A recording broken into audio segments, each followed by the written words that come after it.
नमस्कार दोस्तों, आज के दिल से दिल की बात कार्यक्रम में मैं आदित्य कुमार आप सभी का स्वागत करता हूं। दोस्तों, हेल्थ इज़ वेल्थ, इसलिए हम किस प्रकार अपने आप को स्वस्थ रख सकते हैं, आज इन्हीं विषयों पर चर्चा करने के लिए हमारे बीच 4 एक्सपर्ट्स जुड़ेंगे हमारे साथ। आइए आपका उनसे परिचय करवाते हैं।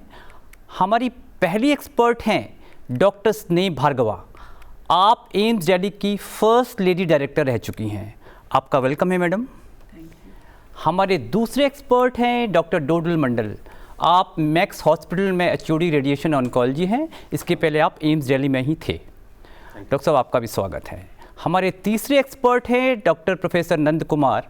आप एम्स में साइकियाट्रिक डिपार्टमेंट के प्रोफेसर हैं और आप जूम के माध्यम से हमारे साथ जुड़ेंगे। डॉक्टर साहब, आपका बहुत बहुत स्वागत है। हमारे चौथे एक्सपर्ट हैं डॉक्टर हेमंत पांडे। आप डीआरडीओ में सीनियर साइंटिस्ट थे और आप भी जूम के माध्यम से हमारे साथ जुड़ेंगे। आप सभी का वेलकम है। डॉक्टर पांडे, आपका भी वेलकम है। डॉक्टर भार्गव, पहला सवाल मैडम मैं आपसे ही पूछना चाहूँगा। मैम, आप अभी 95 ईयर्स ओल्ड हैं, तो ये सवाल तो बनता है कि स्वास्थ्य हेल्थ कहते किसे हैं, क्योंकि आप बहुत से लोगों के लिए एक प्रेरणा स्रोत है। हेल्थ जो है बहुत वास्ट है, सिर्फ फिज़िकल हेल्थ नहीं है जी। हेल्थ मेंटेन करने के लिए आपको मेंटल हेल्थ जी, सोशल हेल्थ जी, इमोशनल हेल्थ जी, एंड फाइनेंशियल हेल्थ, अच्छा, you have to look after. इन सब चीज़ों का आपको जैसे उम्र बढ़ती है जी, इन सब चीज़ों का ध्यान रखना पड़ता है जी, और अगर नहीं रखें तो कहीं ना कहीं फिज़िकली कुछ प्रॉब्लम हो सकती है, मेंटली प्रॉब्लम हो सकती है, इमोशनली दिक्कतें आ सकती हैं। आ सकती हैं, जी, सोशली ऑल्सो जी, एंड फाइनेंशियली ऑल्सो। बिल्कुल बिल्कुल। तो इसलिए हेल्थ बहुत गहरा विषय है जी। तो इसलिए आप अपनी हेल्थ जैसे बच्चे से शुरू करके, जी, बच्चों में हेल्थ मेन ग्रोथ होनी है बच्चे की, तो न्यूट्रिशन पर ज़्यादा ध्यान देना चाहिए। बिल्कुल। और फिज़िकल हेल्थ स्पोर्ट्स में, योगा में जो कुछ बच्चे को अच्छा लगे जी, वो रेगुलरली करना चाहिए। बिल्कुल। जैसे उम्र बढ़ती है जी, तो मेल जाति के लिए और फीमेल जाति के लिए अलग अलग प्रिकॉशंस लेने पड़ते हैं जी, और वो मेनली पेरेंट्स ही बच्चों को सिखाते हैं कि कैसे अपनी हेल्थ का ध्यान रखना चाहिए। बिल्कुल।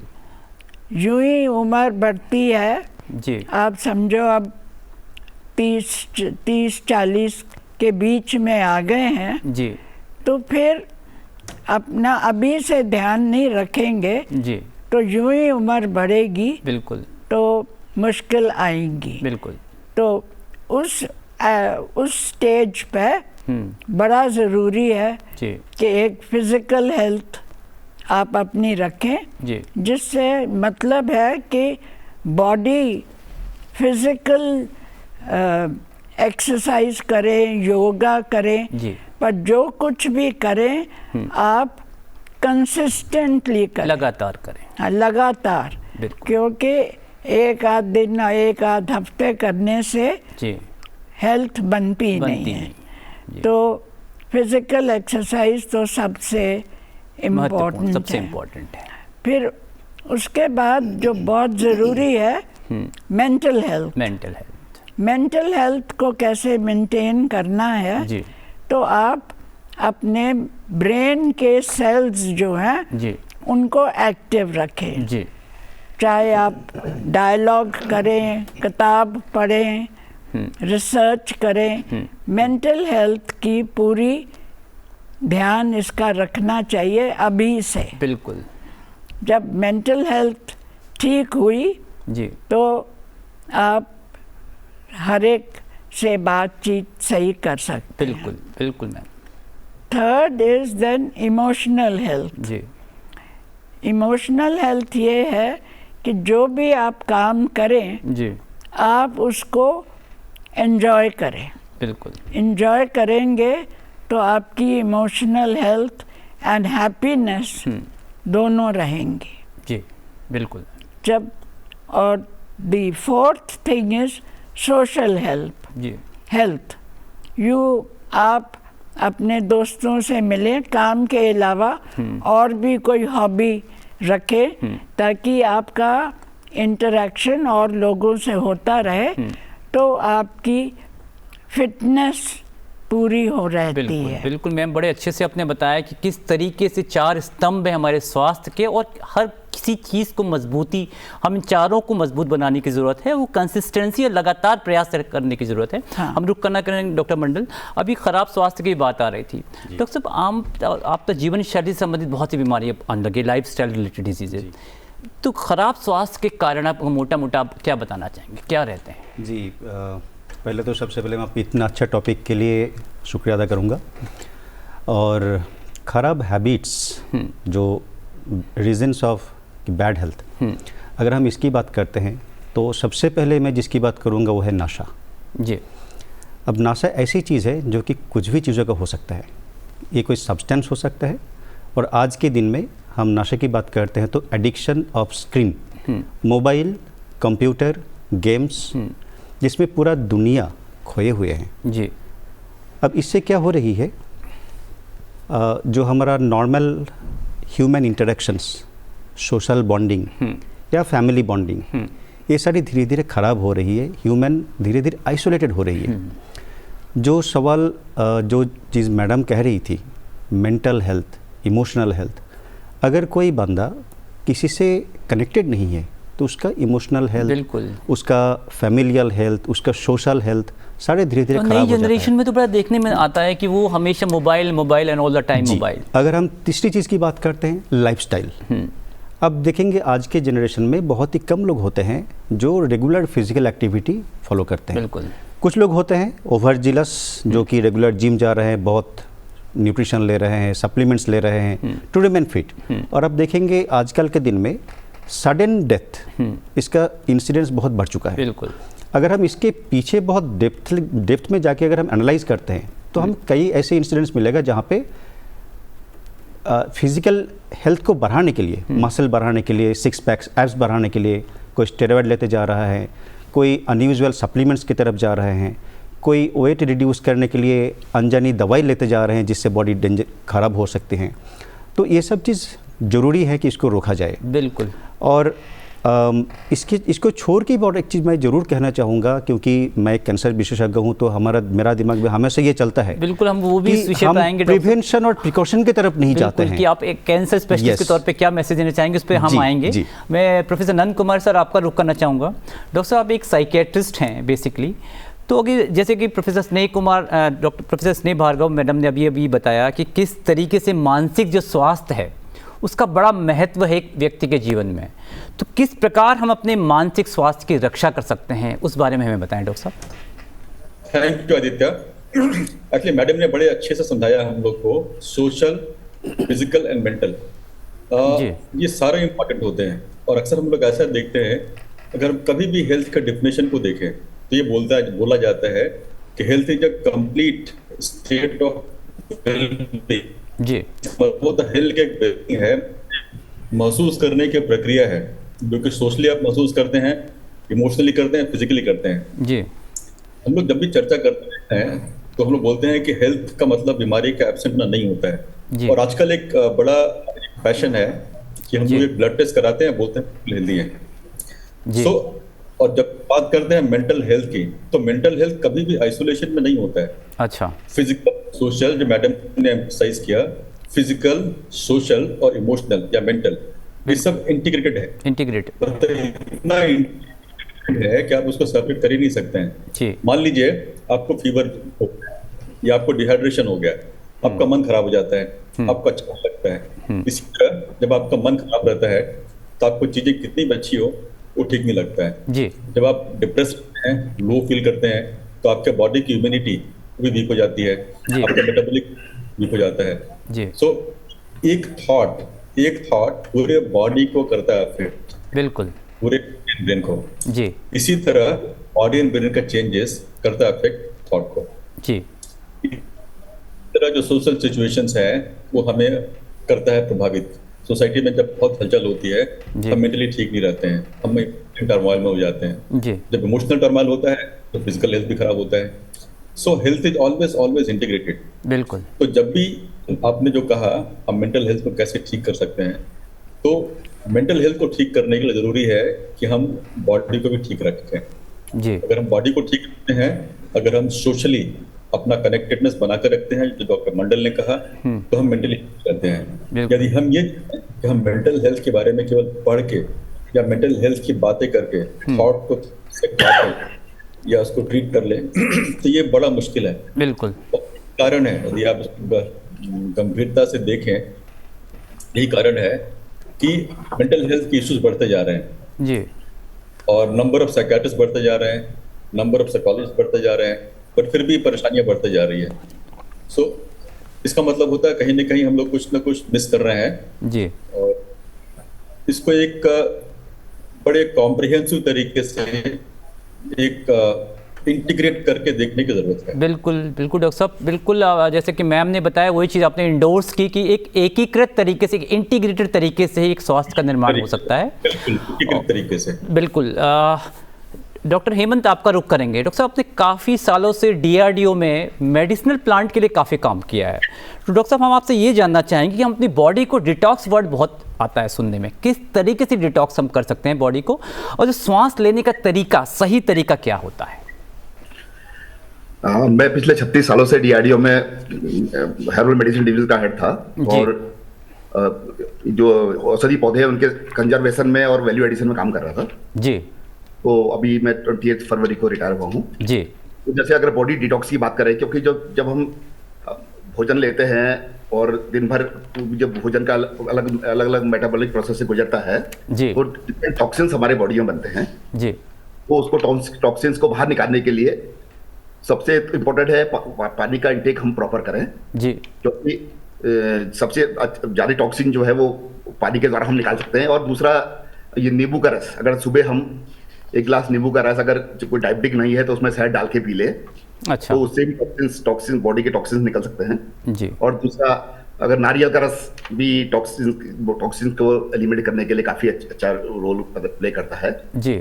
और इसी तरह ये एक आजकल एक और भी है कि जैसे एलोवेरा, अगर हम 25 से 30 ml एलोवेरा को एक गिलास पानी में पिए जी, वो शरीर से टॉक्सिन्स को निकाल देता है। इवन त्रिफला का भी बड़ा अच्छा उसमें रोल देखा गया है जी। कि त्रिफला भी हमारी बॉडी से काफी, अगर हम खाली 1 चम्मच त्रिफला सुबह खाली पेट पीते पानी के साथ लेते हैं जी। तो ये एक तो हमारे गट को क्लीन करता है और दूसरा इवन जो मेटल टॉक्सिटी है जी, तो मेटल टॉक्सिन्स हमारे बॉडी में आ रहे हैं उनको भी त्रिफला निकालने में बड़ा अच्छा रोल प्ले करता है। और कुछ जो डे टू डे हर्बल वो है, जैसे कि 3-4 स्लाइसेस अदरक के ले लिए तो उसको एक गिलास पानी में बॉईल कर लिया 10 मिनट तक के लिए और उसमें फिर हम थोड़ा शहद डाल दें और नींबू डाल दें और तो वो भी एक डिटॉक्सिफाई करने के लिए बॉडी के काफी वो अच्छा रहता है जी। और जैसे ये आपने बताया कि सांस लेने का तरीका, तो एक तो हमको डीप ब्रेथ लेनी है और जिससे कि हमारी ऑक्सीजन हमारे जो क्या होगा पर्याप्त मात्रा में पहुंच सके, तो पर्याप्त मात्रा में ऑक्सीजन हमारे शरीर में जाएगी और ब्लड में मिल करके सारे बॉडी ऑर्गन्स को मिलेगी और ब्रेन को भी काफी ये ऑक्सीजन मिलेगी जी। हाँ, और उसको हम धीरे धीरे जो ये है ऑक्सीजन है इसका प्रॉपर बहुत स्लोली हम ऑक्सीजन को ले जो धीरे धीमा, जैसे आपने देखा होगा कि जो जितना स्लोली जैसे हमारी ब्रेथ होती है वो ह्यूमन की वो 12 से लेके 20 ब्रेथ पर मिनट हम लेते हैं जी। और जो अब आपने कछुए को देखा होगा कि वो 1 से 3 सांस लेता पर मिनट। बिल्कुल डॉक्टर साहब, आप ये हाँ आप ये बताने की कोशिश कर रहे हैं कि शैलो ब्रीदिंग अवॉइड करनी चाहिए, डीप ब्रीदिंग का अपना इम्पोर्टेंस है। मैडम मैं फिर से आपका रुख करना चाहूँगा, क्योंकि मैडम आपका जो लाइफ है वो खुद ही एक इंस्पिरेशन है हमारी जो नई जनरेशन है और पूरे भारतवर्ष के लिए। और अगर हम जापान की बात करें, जापान में लॉन्जिविटी काफ़ी होती है, तो हमें भी ज़रूरत है उनके वो तरीके अख्तियार करने के कि हम भी अपनी पॉपुलेशन को अच्छी एज दे सकें। मैडम जो विभिन्न आयु वर्ग की बात करें, जैसे अभी आप कह रही थी कि जो यंग एज है, फिर 30-40s की एज है, फिर एल्डरली है, तो उसमें स्वास्थ्य का क्या महत्व होता है, थोड़ा उस विषय में और हमें बताएं मैम। देखिए, स्वास्थ्य तो लाइफ है, लाइफ है, उसको हेल्दी रखने के लिए आपको पूरे बॉडी का ध्यान रखना ही पड़ता है जी। और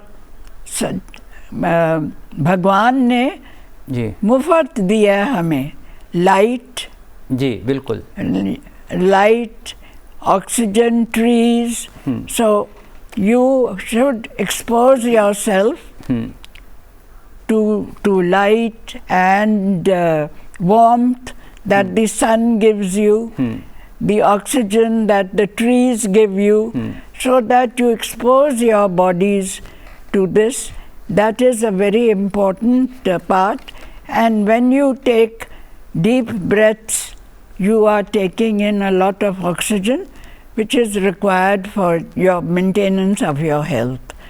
So it is बड़ा ज़रूरी है कि आप बॉडी को सनलाइट में एक्सपोज करें फॉर थोड़ा पीरियड के लिए, ताकि आपको जो नेचर ने दी हैं चीज़ें, जैसे आपने मेंशन किया कि जापान में longevity is the highest in the world, and वो जापान रिचुअल्स जो traditional rituals हैं, to go and move in the gardens amongst the green trees, they say they take a forest bath, so वो हमें habit डालने की ज़रूरत, बिल्कुल प्रकृति के नज़दीक आने की, जो कि कुदरत ने हमें काफ़ी चीज़ें फ्री ऑफ कॉस्ट दी हैं। हाँ, उसका आप यही कहना चाह रहे हैं, पूरा उसका फ़ायदा उठाना ताकि हम स्वस्थ रह सकें। डॉक्टर डूडल, आपका रुख करना चाहेंगे। डॉक्टर साहब, अगर हम अपने एक व्यक्ति और के जीवन में, के स्वास्थ्य के सुधार में जो परिवार, समाज और गवर्नमेंट की क्या भूमिका होती है, इस विषय में आप क्या बताना चाहेंगे? आपने बहुत ही गहरी सवाल पूछ लिया। परिवार का, सोसाइटी का और गवर्नमेंट का, सबका ही अलग अलग इम्पोर्टेंस है। परिवार एक बेसिकली मतलब आप समझ सकते हैं कि ये माइक्रो सोशल है। ये मतलब सोशल सर्किट हमारा जो होता है सोसाइटी, उसका एक माइक्रोस्कोपिक फॉर्म हमारा परिवार होता है। सो सोसाइटी का शुरुआत परिवार से ही होती है। बच्चा जब धरती में आते हैं तो सबसे पहले अपना परिवार को देखते हैं और धीरे धीरे वो परिवार से बाहर जाते हैं, सोसाइटी को देखते हैं। मेंटल हेल्थ और सोशल हेल्थ का जो टीचिंग होती है, इवन फिजिकल हेल्थ की भी अगर बात आती है, उसकी जो टीचिंग होती है वो फैमिली से ही शुरू होती है। बच्चों को खेलने में मोटिवेट करना, उसको बाहर जाने में मोटिवेट करना, उसको ज़िंदगी के आगे चलने के लिए जो पढ़ाई करनी है, जो करियर चूज़ करनी है, उसके बारे में दिशा दिखाना, लाइफ में स्ट्रेस नहीं लेना है, इसकी टीचिंग देना, ये सारी परिवार से शुरू होती है। इसी चीज़ को अगर हम और थोड़ा एक्सपैंड करते हैं तो हमारे पास सोसाइटी आते हैं। डॉक्टर नंद कुमार एक बहुत अच्छी बात कह रहे थे कि सोसाइटी में जब कुछ टर्मोइल्स होती है तो हमारा इमोशनल, हमारा मेंटल हेल्थ ख़राब हो जाता है। अभी कुछ दिन पहले अगर हम एग्जांपल दें तो जब हमारा ये बीच में एक प्रॉब्लम चल रहा था पड़ोसी के साथ, सब लोग बहुत स्ट्रेस थे कि क्या होगा, पता नहीं कहाँ पे कब किस टाइम पे क्या हो जाएगा, तो एवरीवन वाज स्ट्रेस्ड। और वो स्ट्रेस हम सब लोग महसूस किए हैं, जबकि ये डायरेक्टली मेरा फैमिली के साथ रिलेटेड नहीं था या फिर मेरा डायरेक्टली मेरे से रिलेटेड नहीं था। It was like related to हमारा एंटायर नेशन। वो एक बिगर फॉर्म ऑफ सोसाइटी, और हम उसका जो खराब स्थिति था उस टाइम पे या जो स्ट्रेसफुल सिचुएशन था उससे हम सारे लोग भुग रहे थे। और जब भी आपका ये इमोशनल या मेंटल स्ट्रेस खराब हो जाए, उसका कहीं ना कहीं रिफ्लेक्शन आपका डेली वर्क पे आता है, आपका स्लीप में आता है, और स्लीप आपका इनडायरेक्टली फिजिकल हेल्थ के साथ रिलेटेड है। अगर आप लगातार 3-4 दिन ठीक से नहीं सोएंगे, आपका बॉडी नहीं चलेगा, आपका कंसंट्रेशन लैक होगा, आप भूलना चालू करेंगे। तो ये सारी डेफिनेटली सोसाइटी से रिलेटेड हैं। एक और बहुत इंपॉर्टेंट चीज़ है जो सोसाइटी से रिलेटेड है, एक सोशल कल्चर। एक अच्छा कल्चर जो सोसाइटी में है, जहाँ पे अच्छे ट्रेडिशन है, वैल्यूज़ है, वहाँ पे मेंटल हेल्थ अच्छा रहता है। सोशल सपोर्ट सिस्टम जहाँ पे अच्छा है, वहाँ पे ज़रूरत के टाइम पे आपको सोसाइटी से सपोर्ट मिल जाता है, फाइनेंशियल हो सकता है, इमोशनल हो सकता है। वहाँ पे ह्यूमन बीइंग बहुत अच्छा तरक्की करते हैं। बिल्कुल। जहाँ पे गवर्नमेंट की बात आती है, so overall government like a kind of guardian, family की कहिए या देश की कहिए, रूल्स फॉलो करवाना या फिर कोई लॉज एनफोर्स करवाना जिससे कि सिटीजन्स अच्छे रहे। जैसे अभी मैं स्टार्टिंग में आपको नशा की बात कर रहा था, अब नशा में क्या क्या चीज़ नहीं आते, सब कुछ आता है। टोबैको आता है, पान आता है, पान मसाला आता है, स्मोकिंग आता है, अल्कोहल आता है, इलीगल ड्रग्स आता है, सब्सटेंस आता है। वहाँ पे गवर्नमेंट इसको रेगुलेट कर सकते हैं। Role Yes. आता है। बिल्कुल। और इससे जो हमारा ह्यूमन का जनरेशन है, जिसमें कि मेजॉरिटी यंग पॉपुलेशन होता है, जो कि कंट्री का फ्यूचर है, तो इसकी सारे फिजिकल हेल्थ, इसकी इमोशनल हेल्थ, इवन फ्यूचर में ये कंट्री के डेवलपमेंट जो हो सकता था, एक यंग जनरेशन अगर पूरा बर्बाद हो जाता है नशा से, वो कंट्री भी बर्बाद हो सकता है। तो यही पे गवर्नमेंट का रोल आता है। बिल्कुल। सेकंड कहाँ पे रोल आता है, जैसे मैं कैंसर की बात कर रहा था, हमारे कैंसर की जो बीमारी होते हैं काफ़ी सारी, जैसे कि स्क्रीनिंग, अर्ली डिटेक्शन, प्रिवेंशन, वो गवर्नमेंट ये सारे गवर्नमेंट का स्कीम्स में आ सकते हैं, गवर्नमेंट के रिस्पॉन्सिबिलिटीज में आ सकते हैं। और जो कंट्री इसको एज अ रिस्पॉन्सिबिलिटी लेके मोटिवेट करके इसको इम्प्लीमेंट करते हैं, उस कंट्री में आप देखेंगे हेल्थ ऑटोमेटिकली अच्छा रहता है। देखिए क्या है कि गवर्नमेंट की भूमिका तो हर जगह रहती है, उसमें कोई डाउट ही नहीं है, और गवर्नमेंट की अच्छी स्कीम्स की वजह से लोगों का फायदा होता है।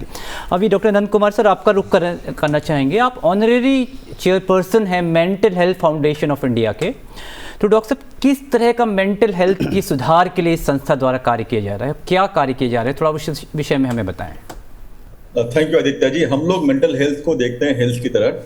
आमतौर पे आपने देखा होगा कि जब हम मेंटल हेल्थ की बात करते हैं तो लोग उसको इलनेस समझते हैं कि तुम मेंटली हेल्दी हो कि नहीं हो।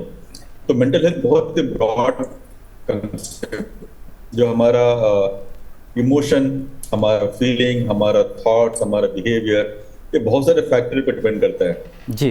हम लोग फोकस करते हैं एमएचएफ इंडिया में कि मेंटल हेल्थ क्या है और उसको प्रमोट कैसे करें। तो मेंटल हेल्थ इलनेस से बहुत दूर है। अगर हम मेंटल हेल्थ को समझेंगे तो इलनेस को समझ पाएंगे। इसलिए कि आज के जमाने में अगर हम देखें या आज के टाइम में देखें तो सबसे बड़ी समस्या मेंटल हेल्थ की है स्टिग्मा। स्टिग्मा का मतलब होता है कि एक नेगेटिव परसेप्शन है कि नहीं, ये होना नहीं चाहिए किसी को, एक नकारात्मक बोध होता है। तो हम लोग मानते हैं कि हेल्थ पे जब ध्यान देंगे तो इलनेस को बेहतर समझ पाएंगे। इसलिए हम लोग बहुत सारे काम करते रहते हैं। जैसे हम लोगों ने मेंटल हेल्थ फेस्टिवल सेलिब्रेट करना शुरू किया एम्स दिल्ली के साथ 2014 से, और हम हर साल एक मनाते हैं मेंटल हेल्थ फेस्टिवल, जिसमें हम ये फोकस करते हैं कि mental health depends on lot of things, बहुत सारी चीज़ों पर निर्भर करता है जो सोसाइटी पे, फैमिली पे, इंटरकनेक्टेडनेस पे, एक दूसरे से जो सामंजस्य है उससे, आपके जो खान पान है उससे, आपका जो वातावरण है उससे, और इन सारी चीज़ों को फोकस करते हैं इस पे जी। और ये हम लोग कर रहे हैं। दूसरा, हम लोग ये फोकस करते हैं कि मेंटल हेल्थ जब भी होता है तो उसको हम सेपरेट नहीं कर सकते। जैसे आज का एक ट्रेंड है आज के टाइम का कि हम लोग अलग अलग बातें करते हैं कि हार्ट के डॉक्टर हैं, दिमाग के डॉक्टर हैं, लंग्स के डॉक्टर हैं, और एक जो बेसिक इंटीग्रेशन है भूलते जाते हैं। हम लोग जहाँ भी फोकस करते हैं कि मेंटल हेल्थ निर्भर करता है बहुत सारी चीज़ों पे, फिजिकल हेल्थ पे, सोशल हेल्थ पे, आपके सारी चीज़ों पे जी, और उसको ठीक रखना चाहिए। बिल्कुल डॉक्टर साहब, बहुत अच्छे से आपने बताया। डॉक्टर पांडे, आपका रुख करना चाहेंगे। डॉक्टर साहब, एंटीऑक्सीडेंट्स की बात अक्सर सुनाई देती है, और एंटीऑक्सीडेंट को हम किस प्रकार प्राप्त कर सकते हैं और हम, ताकि हम बीमारियों से बचे रहें, इस विषय में हमें थोड़ा जानकारी दें। जो एंटीऑक्सीडेंट है, जो हमारी बॉडी में जो अलग अलग मेटाबॉलिक प्रोसेसेस होती है उसमें फ्री रेडिकल्स जनरेट होते हैं जी। कुछ एनवायरमेंट फैक्टर भी हैं जो कि फ्री रेडिकल जनरेट करते हैं जी, जैसे यूवी रेडिएशन है या स्मोकिंग है या पोल्यूशन है। तो उसको स्क्वेंच करने के लिए एंटीऑक्सीडेंट बड़ा भारी रोल प्ले करते हैं, क्योंकि फ्री रेडिकल जो है दे आर वेरी रिएक्टिव और अनस्टेबल कंपाउंड होते हैं, जिसको कि एंटीऑक्सीडेंट जो है उनकी रिएक्टिविटी को उसको न्यूट्रलाइज कर देते हैं जी। क्योंकि ये जो फ्री रेडिकल्स हैं ये कई किस्म की बीमारियों के लिए उत्तरदायी होते हैं, जैसे इवन वो कैंसर हो गया, डायबिटीज हो गया, कार्डियोवैस्कुलर डिजीजेस हो गया जी, और आर्थराइटिस हो गया, और ये मैकुलर डिजनरेशन हो गया, और न्यूरोडिजेनरेटिव डिजीजेस है। तो ये जो एंटीऑक्सीडेंट्स हैं ये मेनली हमें वेजिटेबल्स एंड फ्रूट्स से, क्योंकि जो पॉलीफिनॉल्स वगैरह उसमें पाए जाते हैं, फिर फ्लेवोनॉइड्स एंड फ्लेवॉन्स पाए जाते हैं, एंथोसाइनिन्स वगैरह पाए जाते हैं जी। तो वो, और नट्स में भी जैसे विटामिन ए, विटामिन ई वगैरह जो वो है, नट्स से भी हमें ये मिल जाते हैं। होल ग्रेन्स में अच्छे एंटीऑक्सीडेंट होते हैं जी। जो कि ये फ्री रेडिकल को स्कैवेंजिंग का काम करते हैं जी। तो और इवन वो चीजें जो कि विटामिन ए, विटामिन सी और विटामिन ई में रिच हैं, तो उनको अगर हम सेवन करें तो हम ये फ्री रेडिकल से होने वाले जो डैमेज है बॉडी को और डिफरेंट डिसीजेस है उसको कंट्रोल कर सकते हैं। इसलिए तो नट्स और सीड्स वगैरह काफी अच्छा इसमें रोल प्ले करते हैं कि जो कि ये फ्री रेडिकल जो बन रहे हैं उनको स्क्वेंच करने के लिए। थोड़ा कभी-कभी अगर एज हो रही है तो हम सप्लीमेंट्स भी, जैसे विटामिन ए। बिल्कुल डॉक्टर साहब, बहुत अच्छे से आपने बताया। लगभग हमारे कार्यक्रम का समय समाप्त हो चुका है। मैं अपने चारों मेहमानों को शुक्रिया अदा करना चाहूँगा। और दोस्तों, हमारा हमेशा यही प्रयास रहता है कि हम आपको आपके स्वास्थ्य के विषय में सही जानकारी प्रदान करें। इसी क्रम में हमने आज का कार्यक्रम प्रस्तुत किया। आशा है कि आपको हमारा आज का कार्यक्रम अच्छा लगा होगा। इसी के साथ हम अपने चारों एक्सपर्ट्स का शुक्रिया अदा करते हैं और आपसे विदा लेते हैं। अब मेरी पूरी टीम और मुझे यानी आदित्य कुमार को आज का कार्यक्रम समाप्त करने की अनुमति दीजिए। नमस्कार।